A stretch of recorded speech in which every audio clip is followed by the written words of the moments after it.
we had to close that office down, which is 75 Wall Street, which is, a few blocks away from 9 Live. I was actually walking in our building, going up the elevator, and then we heard everything. After the second plane hit, we stayed there. They wouldn't let us get out of the building, and we could feel the impact.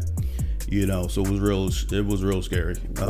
Just getting out of there, getting your mind right, seeing if you still wanted to do this, I had really had to think hard about it. As far as my career, what changed there, everything kind of shifted to disaster recovery, right? Mm-hmm. You got an office in New York, you're mandated to have another office and a certain amount of mileage away in order to recover. Financial institutions, they put all type of restrictions, regulations, compliance around disaster recovery. You got an office in New York, you got to have an office in, close by in New Jersey just for disaster recovery. So my job eventually became, storage. One of the things we've started to notice with our audience and community for Tech is the New Black is that y'all are really expansive. Y'all are very broad. A lot of our community are people that are completely unaware of what the tech industry is. Some people in our community are familiar with what it is, but they're looking at, okay, should I do a tech boot camp? Should I go to college? Do I have enough transferable skills, experience, networking things, blah, blah, blah, blah. But we've had a extensively growing community of people that have been tuning in. Those of y'all who are very experienced when it comes to the tech industry, you're already working in tech, you are more technical. And many of y'all have been asking for us to bring on guests that have more experience, more knowledge, and have a greater variety of the technical roles in this tech industry. So that speaks to the guest that we have today. Our guest, Dennis Riddick, is someone who has been in the tech industry for quite some time. I actually don't know his age, but I know that he got in the industry at 18 years old, which is a really big deal.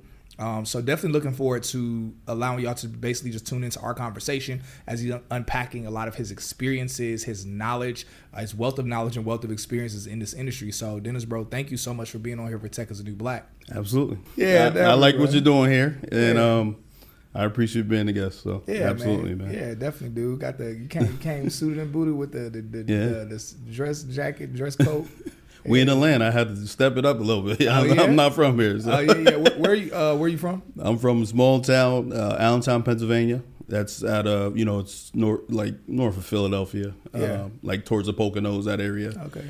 But so not West Philadelphia, born and raised, but North Philadelia, born and raised. Absolutely. Okay, cool. All right, yo, we rock with it. Yeah, man. So bro, let's go ahead and jump into it. So I mean, looking here, man, you JP Morgan Chase, Dell Technologies, NetApp, a plethora of others. I looked on your LinkedIn and I was like, yo, this guy has done a lot at a lot of different places in tech. So man, please tell us how did you get in the industry at 18 years old? Right. So this goes back to 1991. I got a Commodore 64 computer for Christmas. A what? Commodore 64. Y'all gonna have to Google that. So not Nintendo 64. Not Nintendo. Commodore 64. Commodore 64. They had a Commodore 64 128. Okay. So I got started early. Yeah. And I just locked in. I was playing a lot of video games, things like that, and then I end up, using BASIC, started making my own games, right? Yeah. And this is way back when you had the cartridges, the floppy drives, right? So, yo, I'm noticing a pattern today.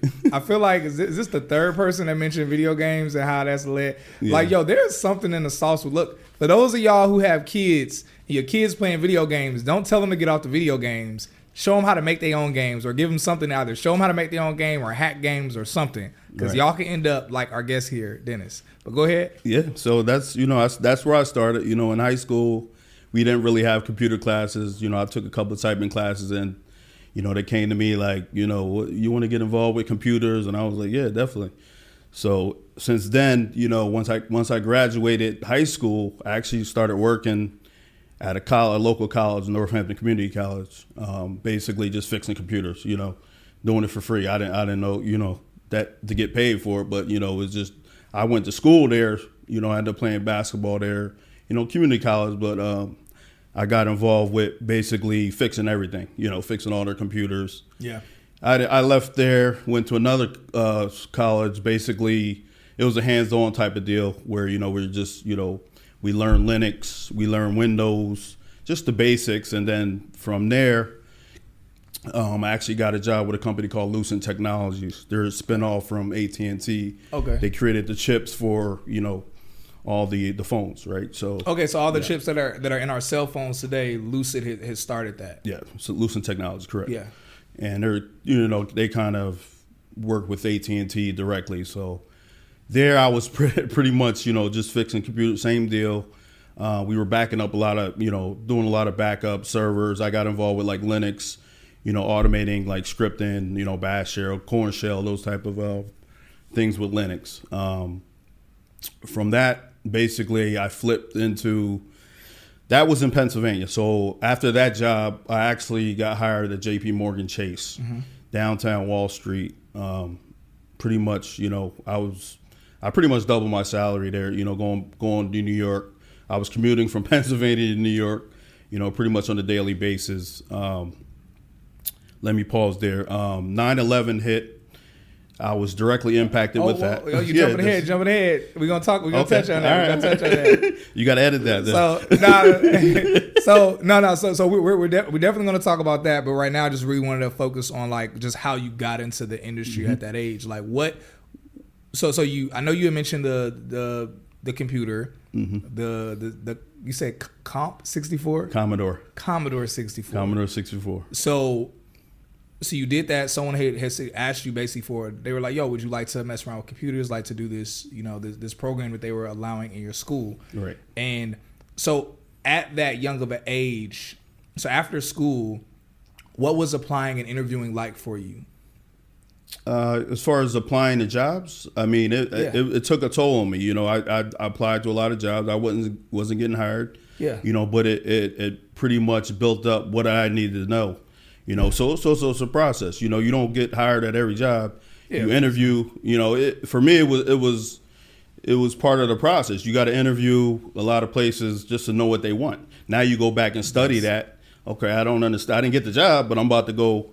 All these questions I didn't know. Exactly. I'm going back to learn this. Yeah, so you're using the interviews not just to get a job, but even the ones you didn't get a job from, you look at what it was that you were lacking and being like, let me go ahead and make sure that I'm like gaining that knowledge so I won't be lacking that anymore. Yep, absolutely. So I used to go on those interviews knowing I probably won't get the interview, but I want to get the knowledge of the interview process. Yeah, you mean don't get the job, but you're going into the interviews thinking like, okay. Yo, that's incredibly valuable because, I always tell people, first off, the majority of companies you apply to, especially if you're new, you're entry level, the majority of companies you apply to, you're not even going to hear back. You're not going to get an interview. Right. And then it's like the majority of interviews you do, you're not going to get the job. And I think so many people see the not getting a job from an interview as a loss or waste of time. But you're saying, no, it's not. You're saying it's an opportunity for you to like learn more about the market, learn more about what they're looking for. Right. Go back, learn that, so that way I'm better for the next interview. Correct. And this is going back. We're talking 98, 99, 2000, right? Yeah. So we didn't have YouTube. So nowadays it's and it was gritty back then. It's gritty. You had to get on the book. Oh. You had to read the big textbook. You not get it out the mud. You had to get it out the book. Yes. So if you could look, that's how we learned back then. There was no YouTube. Go on the lab and practice. No Audible. No, you had to get in that book and learn it, right? So, but they got it good nowadays. Yo, I respect it. Hats off to you. So you were in the industry, but 3 years after being in, 9/11 happened. Correct. Were you in New York when that happened? Yeah, I was 3 blocks away. Whoa. So I'm curious because I remember being a kid. I remember like watching it on TV, coming home from school. Right. I was so young, I didn't really understand the impact at the moment. I was seeing the tragedy happen, and I was kind of like shrugged my shoulders, went in back into the room, and it wasn't until as time went by, I was like, oh, this is really a big thing that's rocked our nation. Right. Absolutely. And so I ended up joining the military, Marine Corps during the whole Iraq-Afghanistan conflict. And so, but how did that affect? One, how did that affect you emotionally, psychologically? And two, how did that affect your work and your role? Correct. So emotionally, I'll answer that first. Basically, it took a toll on me. We actually worked from home out of the office for a year after that. Man, that was way back before working from home was even that was the original work from home. So whoa, yeah, we actually had we had to close that office down, which is 75 Wall Street, which is a few blocks away from 9/11. I was actually walking in our building, going up the elevator, and then we heard everything. they locked us in the building until after the second plane hit. We stayed there. They wouldn't let us get out of the building. The building shaking. We could feel the impact. So it was real scary. Whoa. Absolutely. So just getting out of there, getting your mind right, seeing if you still wanted to do this, I had really had to think hard about it, going back into the office. As far as my career, what changed there, everything kind of shifted to disaster recovery, right? Mm-hmm. You got an office in New York. You're mandated to have another office in a certain amount of mileage away in order to recover. Financial institutions, they put all type of restrictions, regulations, compliance around disaster recovery.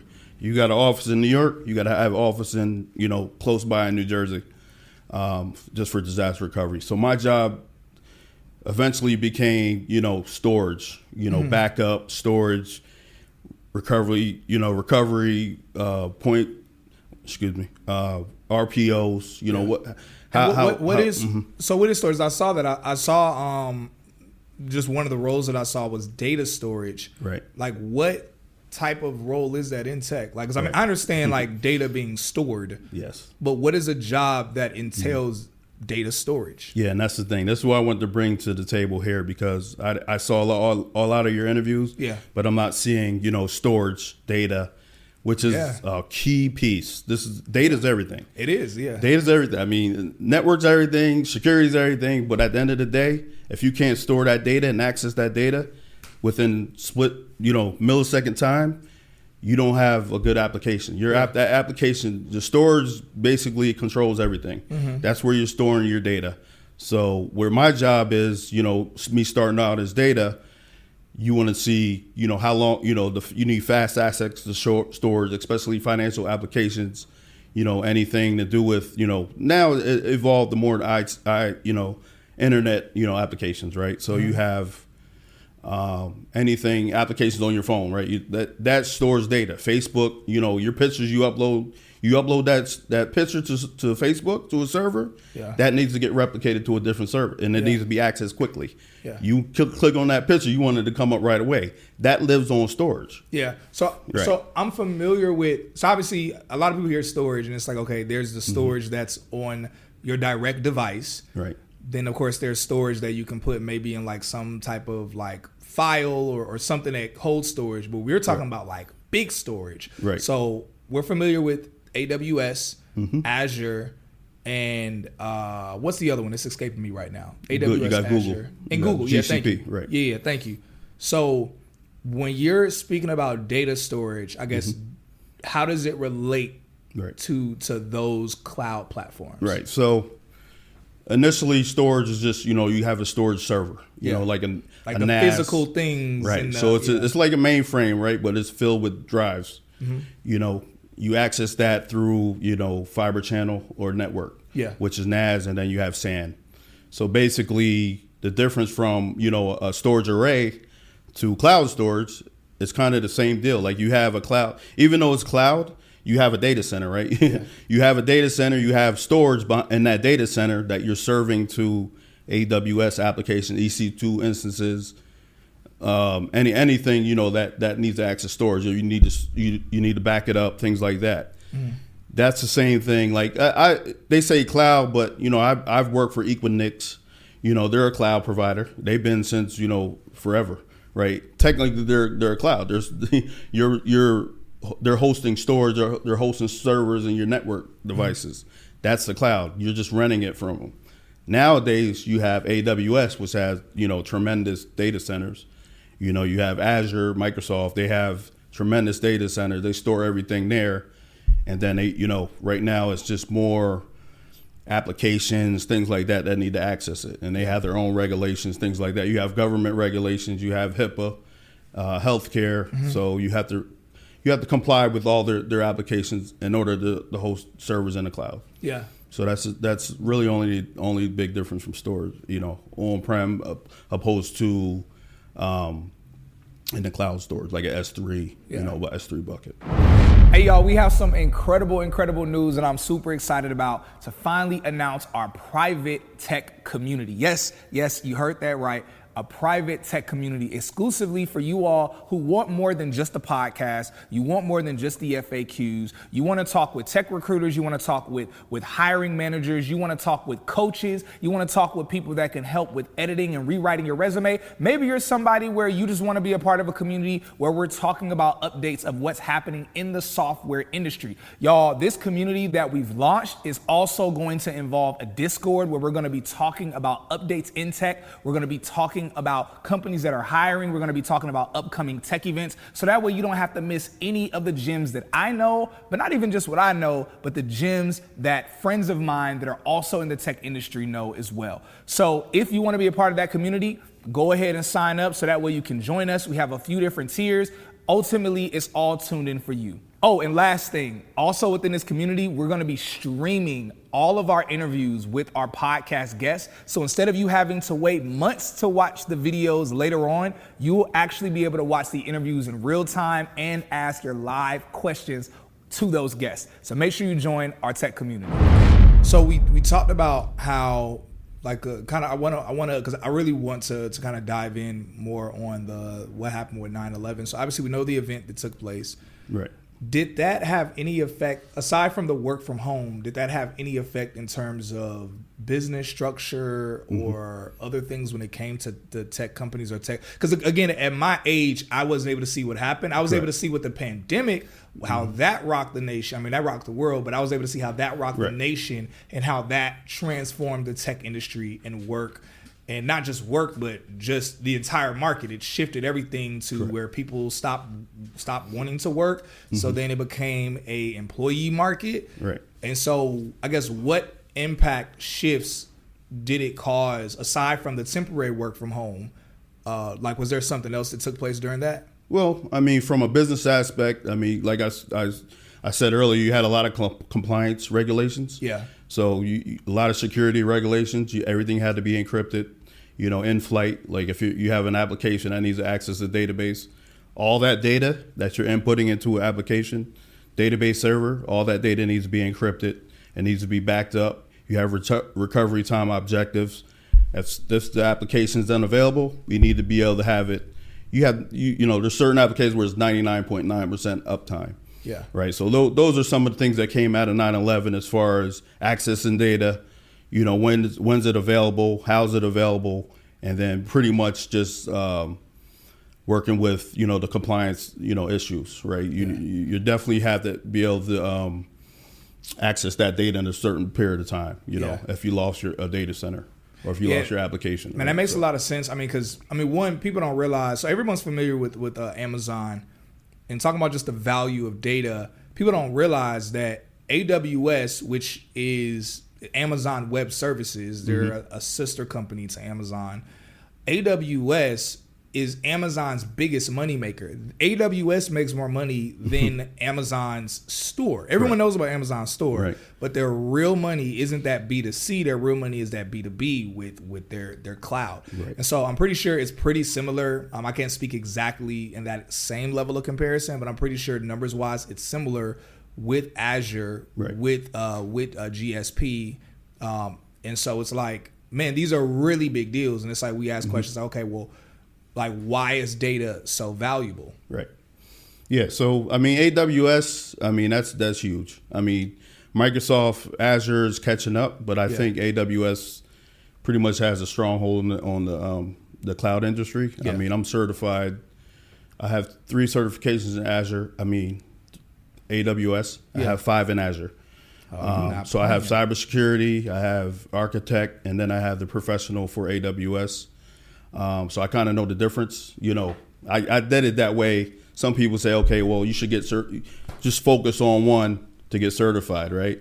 My thing is, let me focus on both so I know the difference when it comes to, some justification around what the business needs of this company that we're trying to bring on board to the cloud. So now I know the differences from Azure and AWS. I can better justify what their needs are, and that's how I kind of looked at it a little bit. I mean, the certifications are, I'm old school. Certifications don't mean too much, when you got 20 years experience, right? Exactly.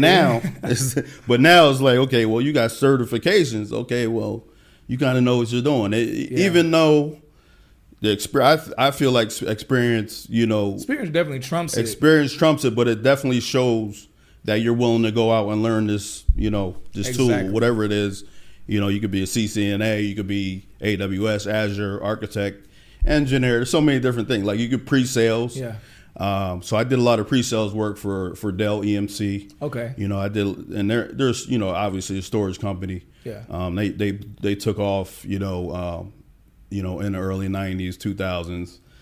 When 9/11 hit, because they're a huge disaster recovery company, right? Yeah. If you're buying storage here at one day, said now you all of a sudden after 9/11 you got to buy double that. So their pre-sales took off. Like those sales guys, they're living good. But I used to come on, really didn't have to do too much. We got, it's already sold that you have to be compliant or you'll get fined. Right. So especially in the financial, healthcare industry.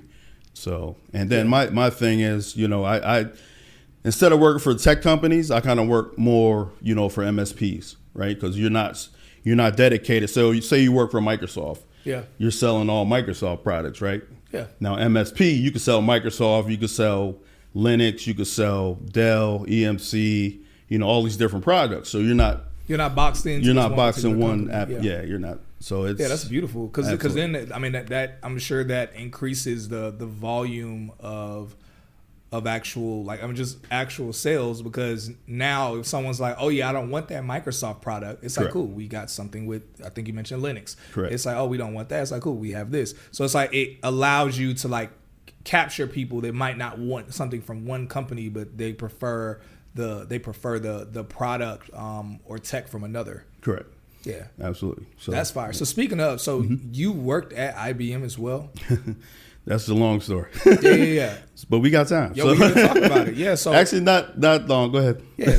So I definitely want to talk about it. I mean, right. IBM is one of the legendary legacy tech companies. Right. They're roughly about 100 years old, and obviously when they started, it was something different. They had to evolve into something different, because 100 years ago, tech was not as we know it today. I mean, 30 years ago, tech wasn't the way that it looks today. And so, but they were one of the companies there alongside with Apple that were really back in I think the 70s and the 80s that were really creating the foundation of what we know of today as the tech industry, even when it was just hardware, mainly hardware. So when did you get in at IBM, and what was that like there? So story. So IBM, I was actually a contractor. Okay. Through them initially. So initially I was a contractor with Lucent. Lucent was partnered with IBM. So they actually took me away from Lucent. So I started working for IBM. They snatched you up. They snatched me up from them. So basically, and then after that project, after the JP Morgan project, I was JP Morgan for 3 years. I started working for IBM. I worked for IBM just on their storage products, mainframes. They're coming a lot of businesses coming off the mainframe, going to high end servers, with data storage behind it. So basically, they hired me. I was there 5 years, and they basically retired me. So I got a pension from them. Wait, so hold up. So I retired when I was 28. You were 28. Technically, right. So. Okay. You retired with a pension too, correct? Correct. So how the flip did you retire from IBM at 28 with a pension? The way they structured it, so they were moving. So the way they were working directly with JP Morgan, I started working for IBM at JP Morgan. Then they put me on other projects. So I was flying all over the U.S., doing projects, installs, things like that. They ended up getting rid of that business, and they gave me a package to leave IBM instead of going back to JP Morgan. Oh, wow. So, and that was around the Y2K, the Y2K boom was, was beautiful. Yeah. So I ended up retiring from IBM, got a pension, then, I ended up buying a bar. Oh, okay. That's a whole nother story. Yeah. So I got into the bar business. but we'll keep it technical, right? Yeah. I still worked, I still was in the industry. That was just something I did on the side, right? I had an opportunity to buy a bar. I actually bought that, and it went pretty well for a couple of years. I was just young, you learn from your mistakes. I had a bar when I was 26, so it's like. Shoot. If you spend enough time at the bar, you might as well own one. Yeah, that's true. But that's what happened. So. Yo, that's incredible, actually. Hey, what's good? I'm Eric Bates, video producer and strategist here at Tech is the New Black. And if you're interested in what our guest is talking about and want to do data analytics, software development, or cybersecurity, we need you to go ahead and check out Pivot Tech. They're a highly awarded virtual tech bootcamp that offers mentorship and career placement. And we've partnered with them to offer our audience a discount of up to $300 off. That's right, $300. So use the referral code Tech is the New Black and keep us posted on your journey.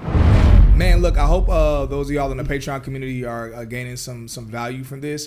Definitely make sure y'all tap in with his LinkedIn, kind of check him out in preparation for the questions that you might have for him. So you bought a bar, you were still working in the industry. Mm-hmm. So I guess, and I'm going to sound ignorant asking this question, but you got to ask it. So when you retire, I guess in my head, when I hear, okay, someone retired, right, I'm thinking, okay, so they left an industry to do something else. Right. But they more so retired you, meaning that they gave you a package that essentially would have been a retirement package. But because you were so young, you're like, well, I'm going to keep working. Right. So absolutely. Okay, that makes sense. Right. So I'll get the full package, the full pension when I'm 65, right? Yeah. I'll get so that's how that works. Right.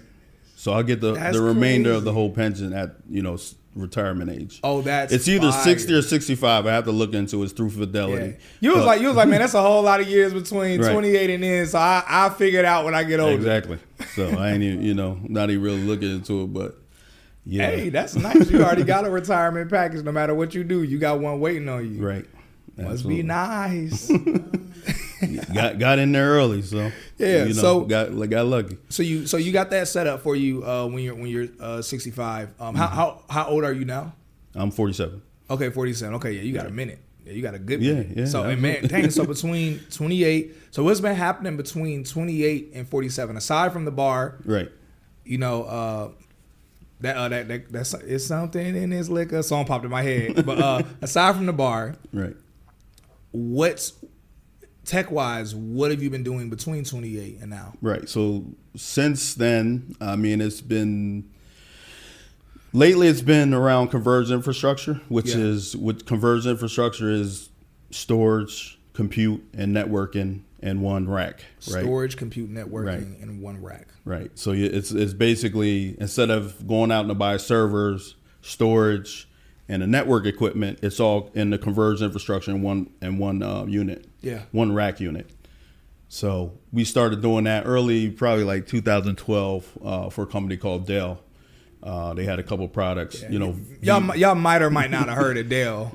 It's a company called Dell. It was EMC, and then Dell purchased the EMC. Okay, cool. Right. So EMC's originally created the product. It's called V-Block.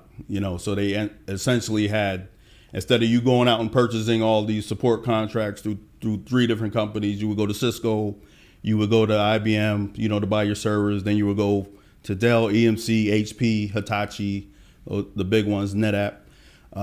Instead of have to purchase them separately, have to purchase everything separate, they converge everything into one unit, right? So save a lot of time, money. You don't have to make 3 different support calls when you have an issue. And then, that kind of, change the game, From there, you're basically creating cloud infrastructure. That's a cloud. That's what Microsoft does. They have converged infrastructure products in their data centers. So they don't buy a bunch of separate units. They'll have one, like, for instance, the one in NetApp is called a FlexPod. Okay. Right. So FlexPod has Cisco, it has storage, and then you have network and everything together. So you're not purchasing different support bundles. Yeah. Right. So with all the time you've been in the industry, man, what are some different things you've done in terms of networking in the space that you think people could really gain value from? For me, I did a lot of different jobs. I was pretty much what you call a job hopper. Yeah. So I would learn something. I would go into a project. I would learn something there, try to implement that to my next next job or whatever I was going to do, next project. Mm-hmm. So just me, I'm a question asker. I used to go up to the network guys and how do you do this, how you do that. They used to get sick of me. Some of them like that. Some tech guys back then, the engineers, they just want to sit back on their computer, do their work. They're not good communicators, but they could get the job done, right? Me, I'm going to ask regardless because I want to learn. I know I'm trying to move on. I'm trying to move up. Yeah. And this is early. You got to ask questions. You got to dig in. Once you get in, for the young guys out there, once you get in, you get your help desk job. You go talk to that network guy, the server guy.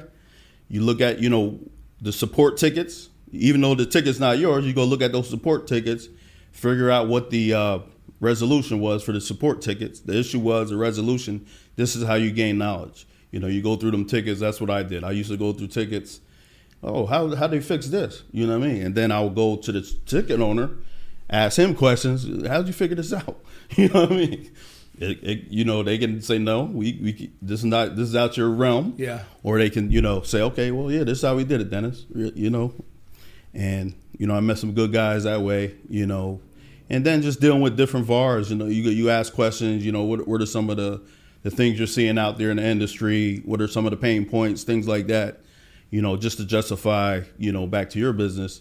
Okay, we're starting to see certain issues. We know a product out there. This vendor could help out with this solution. Yeah. Right.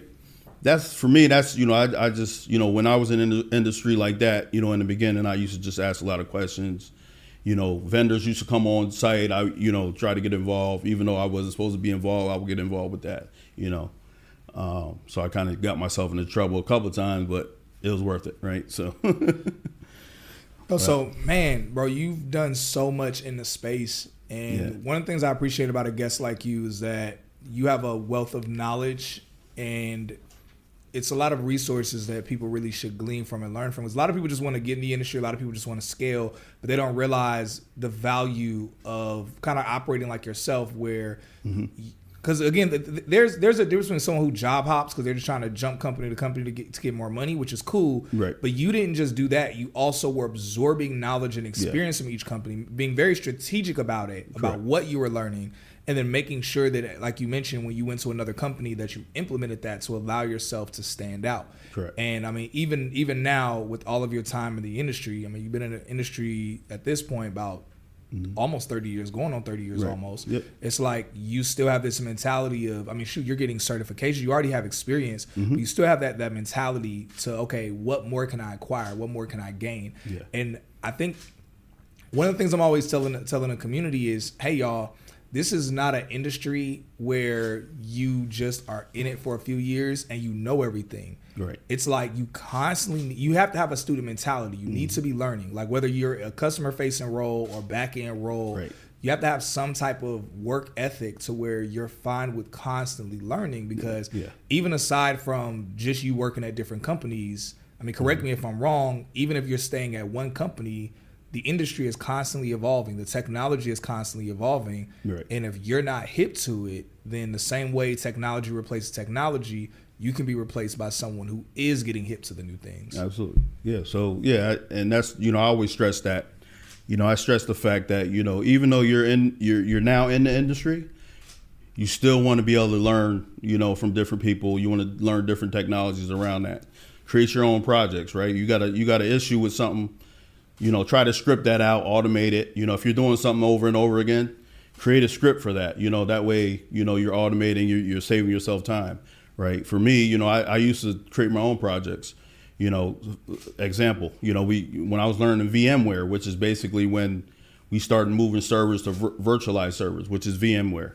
So what I did is I started, I just started, learning VMware. Now, and the industry took a strong hold on that. Now everything's virtualized, right? Yeah. Instead of having 20 servers, you have one servers with these 20 virtual servers. Whoa! So they switched from.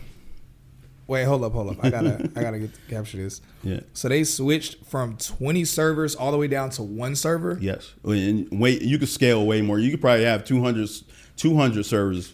So the problem was they're buying all these servers, these storage. You're spending all this money, Yeah. and you're not utilizing it, right? Yeah. So you might have 10 I servers. heard that was happening where companies were buying up a lot of servers thinking it was Right. going to like, oh, wow, we got all these servers, but then they weren't even needing all of them. Right. So now what you're doing is you have, say you got 200 servers and you're only, 15 of them are, using 10% utilization, which is CPU resources, memory, things like that. You're not even hitting 50% on those utilization for those servers. Yeah. So now you're running performance reports, utilization reports, and now you'll be able to move that to one server, which is the VMware server, Yeah. right? So now you're virtualizing everything. And So- that's, yeah. Man, that's wild. So I'm going to go ahead. I have one last question. I want to allow the Patreon community to any questions that y'all might have to make sure that you have them prepared for Dennis while I'm asking and he's answering this question. So, man, in all your time in the industry, you've scaled a lot. You've experienced a variety of different roles, a variety of different companies. Like, what is something you see that's happening in the market today with people that are working in tech and people that are trying to be at the level that you're at? Right. Do you feel that they're missing out on? Like, what's some key pieces that you think would be valuable for people to know? Yeah, that's a great question. I mean, from where I came from,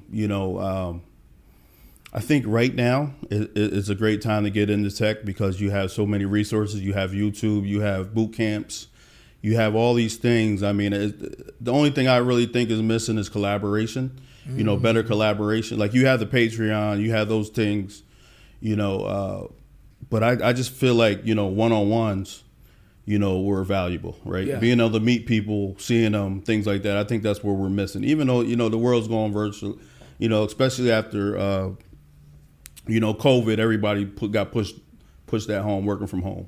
So that kind of hurt the industry because you're not, it hurt it and it helped it, right? So now we're working from home, we're working more, we're getting more done at home, right? For me, I mean, I get more done instead of have to commute for 2 hours, 2.5 hours, Yeah. right? So, I mean, that helped in that sense. But as far as, collaboration with people, I think that kind of, it took a step back there, and you can learn from, I learned from a lot of people, over the years. And I feel like, you got value that I don't have, right? Vice versa. So I think that's what's hurting right now. But at the end of the day, we got more opportunities. We definitely have more opportunities. Our people, me growing up, it was NBA, NFL, and if you wasn't doing that, you wasn't making no money. Yeah. And I'm one of the ones that got in early. I felt like I made some good money. It's really not about the money. It's just more opportunities that I can help my people out with. Yeah. The money's nice too, though. Yeah, the money's great. You all in it for the money. The money is good. Yeah. And a lot of people don't realize that. Yeah. In this industry, they're like, oh, technical guy uses they don't make no money. But it's starting to get out there. Oh, they know now. They starting to know. They know now. But just coming in, it's like, a lot of people didn't, respect the technical guys. Right. They putting some respect on their name now. Absolutely.